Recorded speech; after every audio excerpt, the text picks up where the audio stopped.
Hər vaxtınız xeyir olsun. Həftə ərzində gündəmi zəbt edən mövzularla bağlı mən Rayət İmam Əliyev vətəndaş mövqeyimlə qarşınızdayım. Xahiş edirəm kanalıma abunə olub bəyənəsiniz. Azərbaycan artıq cərimələr ölkəsinə çevrilib. Narkoticarət dedikdə Kolumbiya, futbol dedikdə Braziliya necə ağıllara gəlirsə, cərimə adı gələndə də ağıllara ilk Azərbaycan gəlir. Metro və avtobuslarda yayxanaraq, ayaqlarını geniş açaraq oturan sərnişinlər cərimə oluna və ya 15 günədək inzibati həbsə məruz qala bilərlər. Vallah, mən Azərbaycanda yaşamasaydım, elə bilərdim ki, bu qanun təklifini verənlər gedib bir kafedə, xaşxanada, dana bastırması ilə tut arağından yaxşıca mıxlayıb, sərxoş zarafatla belə bir qanun təklifi irəli sürüblər. Bəlkə bu metroda oturan kişinin prostatında problem var və ya ayaqlarının arasına çiban çıxıb və ya nəsə olub açıq demək istəmirəm. Bu kişi ayaqlarını aralamadan necə otursun? Və ya gün görməzinə üzr istəyirəm, ağac batıb, babasili var, o yayxanmadan necə otursun? Ya bu Azərbaycan cəmiyyətini barmağınıza dolamısınız, ya da təfəkkürünüz bundan artıq deyil. Başa düşürəm, bəziləri az qala uzanıb 2 nəfərin yerini tutur, bəzisi oturan kimi yan oturacaq bir çantasını qoyur, cəmaat otura bilmir. Bu ictimai qınaqla və ya sürücü tərəfindən həmin sərnişinə ikinci oturacağın pulunu ödətdirməklə və ya avtobusdan düşürülməklə həyata keçirilə bilər axı. Üzümü Azərbaycanda bəzi qanun təklifi verən hüquqşünaslara, aidiyyatı orqanlara tuturam. Belə mənasız, boş-boş təkliflərinizdən vaz keçin. Azərbaycanda o qədər qəbul olunması mühüm qanunlar var ki, inanın, bu bir həqiqətdir. Xəyanət haqda qanun təklifi verin ki, ailəli 50 yaşlı kişinin cavan bir qızı qaçırıb özünə ikinci arvad etmək istəyi olmasın. Xəyanət haqda qanun təklifi verin ki, arvad 2 uşağı ilə ərini evdə buraxıb qonşu oğlana qoşulub Bakıya qaçmasın. Qanun təklifi verin ki, saxta bəy-gəlin xidməti dələduzluq hesab edilib cəzalandırılsın. Əmlak hədiyyəsi qanununuza düzəliş edin. Arvad ərinin başını bişirib evi özünə hədiyyə etdirir, sonra gedib boşanma ərizəsi verir, hədiyyə də toxunulmaz olduğu üçün kişinin əlinə heç nə keçmir, qalır küçələrdə, gəlir arvadını öldürür, cinayət törədir. Belə fırıldaqçılıqlara qarşı qanun layihəsi verin. Gecə saat 3-də üzr istəyirəm, fahişə pul müqabilində otelə gedir. Əlavə pul tələb edir, ala bilmir. Başlayır şantajla, qaçır şikayətə ki, mənə təcavüz olunub. Gecə saat 3-də yad kişi ilə oteldə qalana təcavüz olar.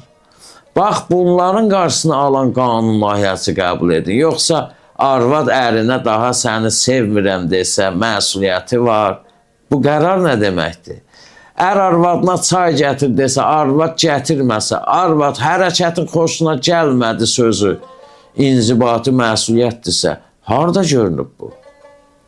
Bəlkə ər-arvad arasındakı bu intim münasibətlərin sayına görə dəmi bir qanun qəbul edəsiniz də, əlinizi bulamısınız, məhrəmimizin, evimizin içinə girmişsiniz də. Müəllim şagirdə ucadan, aya Süleyman sakit ol desə, psixoloji şiddətdir və müəllim 200 manat cərimə olunacaq. Harada görülür? Mağazadan evə ərzaq alanda külək selefan torbanı uçutsa və ya əlindən paket cırılsa, yerə tökülsə, ətraf mühiti zibillətdin cəriməsi var. Yolda it sənə hücum çəksə, sən itə təpiş vursan, cərimə olunursan. İtin hüquqları qorunursa, bəs bizim hüquqlar harada qaldı? Avtobus yolu cərimə, elektron siqaret çəksən cərimə. Başa düşdük bunları, başa düşdük. Amma daha əhalinin cibinə girməklə bütün cərimələri tətbiq etmək olmaz axı. Yox, əgər sırf əhalini cərimələmək fikriniz varsa, Qoyun mən bir-iki təklif verim sizə. Elə o hüquqşünaslar bunu təklifi versələr də olar. Qanun təklifi verin ki, kim əyilib yük götürərkən zora düşüb ətraf mühitə əlavə səs buraxsa, qaz ixrac etsə cərimələnsin. Ayaq yoluna gedib unitazda 5 dəqiqədən oturan adama hər dəqiqəyə görə əlavə vergi yükü tətbiq olunsun. Gündə 2 dəfədən artıq kiçik bayra gedənlər cərimələnsin. Gündə yalnız 3 dəfə öskürməyə icazə verilir. Verin. Bu qanun təkliflərini versəz mən təəccüblənmərəm. Heç kəs təəccüblənməz. Güya arada bir əhalini düşürüb qanun təklifi verirsiniz. Təklif verirsiniz. Media başlıqları da partladır. Əhaliyə şad xəbər. Muştuluğumuzu verin. Cərimə olunmuş maşınların yanında sürücüsü yoxdursa, protokol şüşənin üstünə qoyulmayacaq. Bunun harası şad xəbər oldu? Nəyi muştuluqdur? Nə fərqi var ki? Şüşənin üstünə qoyuldu, qoyulmadı. Əsas o cərimə yazılıb. Sürücüyə maraqlı deyil o protokol şüşənin üstündədir, yoxsa yox. Sürücüyə maraqlıdır ki, bu cərimənin pulunu hardan tapıb ödəyəcək? Hüquq fakültəsinin bir tələbəsi ötən gün sosial şəbəkədə bir yazı paylaşıb. Deyir ki, universitetdən çıxıb evə gedəmdə parkda gözəl bir qızla rastlaşdım. Tanış olmaq üçün bəhanə axtardım. Cibimdən bir 50 manat çıxarıb üstünə öz telefon nömrəmi yazdım və arxadan qıza yaxınlaşıb dedim. Xanım qız, bu pul deyəsən sizin kaşlokunuzdan düşüb. Qız geri çevrildi və pulu məndən alıb təşəkkür etdi. Sonra həmin qız qabaqda bir dönərçiyə yaxınlaşıb. Mənim verdiyim o 50 manatı dönərçiyə verdi və dönər aldı. Qalıq pulunu da cibinə qoyub avtobusa minib çıxdı getdi.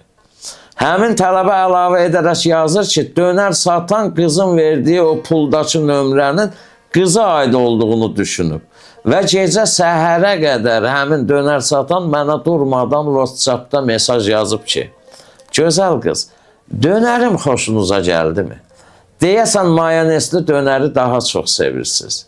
Nə zaman istəsəz dönərimdən dada bilərsiniz, qulluğunuzdayım.